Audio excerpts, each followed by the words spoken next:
যে ব্যক্তি প্রত্যেক শুক্রবারে জুম্মার দিন সূরা কাহাফ একবার পড়বে, আল্লাহ তাআলা তাকে 3টা ফজিলত মর্যাদা দান করবে।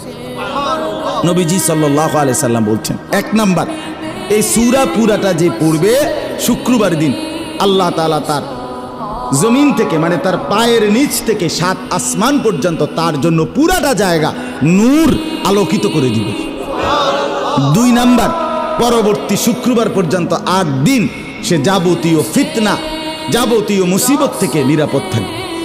3 নাম্বার, পরবর্তী 8 দিন যদি দাজ্জালও বের হয়, আল্লাহ তাকে দাজ্জালের ফিতনা থেকে রক্ষা করবে।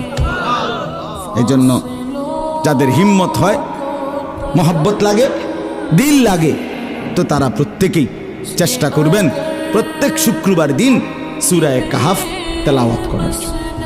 আল্লাহ তাআলা তৌফিক দান করেন।